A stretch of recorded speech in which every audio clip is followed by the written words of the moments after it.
નમસ્કાર દર્શક મિત્રો, જનરપન ન્યૂઝમાં આપણું સ્વાગત છે। પોદાર સ્કૂલ ઉપર એક વાલીએ પોતાના બાળકને 5 કલાક ઊભું રહેવા મામલે આક્ષેપ લગાવતા પોલીસ બોલાવીને પોદાર સ્કૂલ વિરુદ્ધમાં કમ્પ્લેન નોંધાવી હતી। તો બીજી બાજુ પોદાર સ્કૂલના પ્રિન્સિપાલે સીસીટીવી ફૂટેજ રજૂ કરીને પોતાની સ્કૂલમાં આવું બાળક સાથે કોઈ વર્તન બન્યું નથી અને સ્કૂલના ટીચરે માત્ર ને માત્ર તેનું લેસન ચેક કરવા માટે તેને ઊભો રાખ્યો હતો અને થોડી ક્ષણ માટે તેને પનિશમેન્ટ આપી હતી।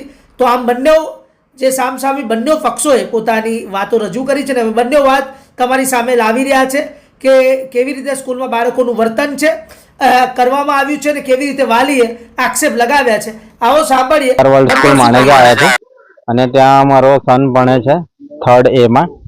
હવે એને જે મેથ્સના ટીચર છે એ કંઈક 2-3 કલાક બહાર ઉપર એને કંઈક પનિશમેન્ટ આપી હતી, એટલે અમે લોકો અહીંયા પ્રિન્સિપલને મળવા માટે આવ્યા હતા, પણ એમણે કંઈ સેટિસ્ફાઈડ આન્સર આપ્યો નથી અને એવું કીધું છે અમે લોકો જોઈશું ને સોમવારે તમને કહીશું શું કરીશું ને શું નહીં। અને ટીચર્સને પણ અહીંયાથી એ લોકોએ મોકલી આપ્યા છે અત્યારે, એટલે મેં પોલીસ પણ બોલાવી છે અને મીડિયાને પણ બોલાવી છે। અને આ લોકો જે પણ પેરેન્ટ્સ આ લોકો ટીચર્સની કમ્પ્લેન કરે એટલે એ લોકોને આ લોકો પર્સનલ ટાર્ગેટ કરે છે અને છોકરાઓને પછી હેરાન કરે છે કે તમે ઘટનામાં એવું હતું કે એનું અત્યારે અમે લોકો બહાર ગયા હતા ફરવા માટે, એટલે એટલા દિવસ એની રજા પડી હતી।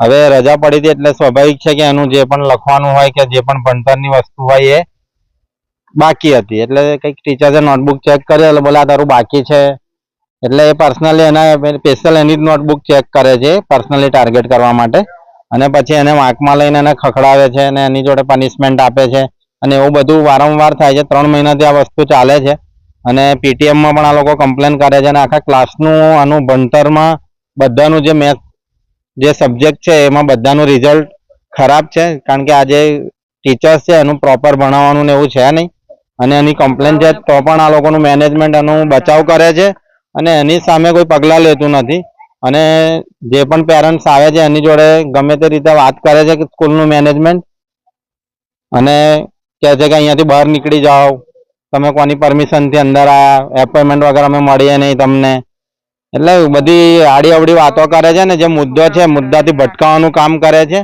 એટલે ભવિષ્યમાં છોકરાઓનું ભવિષ્ય પણ બગડશે અને લઈને અને આ લોકો પર્સનલ ટાર્ગેટ છોકરાઓના ભણતર સાથે કરે છે, એ કોઈ પણ હાલતમાં ચાલી શકે નહીં। હા, પ્રિન્સિપલને જાણ કરી હતી અને એને અમે આજે મળવા પણ આવ્યા હતા, પણ કોઈ પણ સેટિસ્ફાઈડ આન્સર એમના સાઈડથી મળ્યો નથી।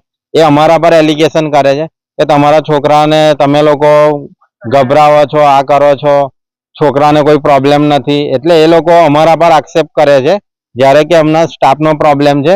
એમની ત્યાં સ્ટાફમાં છેલ્લા 2 મહિનાથી પણ કોઈ ટીચર્સ હતા ને મેથ્સના, તો ઘરેથી અને ટ્યુશનથી એનું જે પણ ભણતર બાકી હતું એ કવર અપ કરાવ્યું હતું। સ્કૂલ એની કોઈ પણ રિસ્પોન્સિબિલિટી લેતું નથી અને એવું પણ માનવા તૈયાર નથી કે ના અમારી ત્યાં ટીચર એવું કંઈ એબસન્ટ છે જ નહીં। પછી એ લોકોએ એક ટીચર હાયર કર્યો, એ પણ અનક્વોલિફાઈડ છે, જેને પ્રોપર ભણાવતા પણ નથી આવે, એને લઈને ભવિષ્ય છોકરાઓનું બગડી રહ્યું છે અને છોકરાઓનું મેથ્સની જે એ છે એનું રિઝલ્ટ એકદમ ખરાબ આવી રહ્યું છે। અમારી માંગ એવી છે કે છોકરાઓને પર્સનલ ટાર્ગેટ ના કરે અને એમના ભણતરની ઉપર ધ્યાન આપે અને જે પણ છોકરો જે પણ સબ્જેક્ટ કે કોઈ પણ એની ક્વેરી હોય તો એનો પ્રોપરલી આન્સર આપે અને અને છોકરાઓને પૂછવા જાય અથવા તો પેરેન્ટ્સને કે અને પેરેન્ટ્સ કમ્પ્લેન કરે તો છોકરાઓને અહીંયાથી ગભરાવે છે કે તમે ઘરેથી કેમ કહો છો, આ કરો છો, તે કરો છો। શું નામ છે આપનું? મારું નામ કિરણ નાગર છે। पेरेंट्स की कंप्लेंट है कि मेरा लड़का 5 घंटे खड़ा था, उसके पैर भी दर्द कर रहे थे। तो आपके पास कुछ नोट्स, टाइम टेबल या कुछ फुटेज है कि लड़का कितना टाइम के लिए खड़ा था आपका?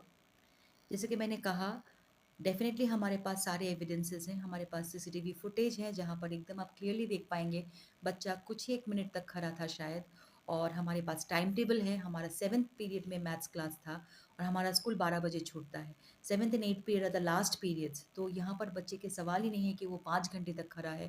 ये कहीं पर भी इस बात का इसमें कोई सत्यता नहीं है। ये एब्सोल्युटली रॉन्ग एलिगेशन है और मैं इस बात का तीव्र निंदा करती हूँ दोबारा से, और मैं इस बात का खंडन करती हूँ। और हमारे पास टाइम टेबल है, अगर कोई देखना चाहे, अगर कोई भी आके इस बात का टेस्टिफाई करना चाहे तो वी आर मोस्ट हैप्पी, हम दिखा सकते हैं। आइए, आके टाइम टेबल देखिए, सीसीटीवी फुटेज देखिए, मोस्ट वेलकम। आके एक बार जांच कर लीजिए और आप अपने हिसाब से इसका आप any way you can analyse करके आप अपना डिसीजन खुद दे सकते हैं। आपका नाम, आपका परिचय। मेरा नाम मिसेस नीलांजना भौमिक है। I am the principal of Podar world school Maneja, Vadodara.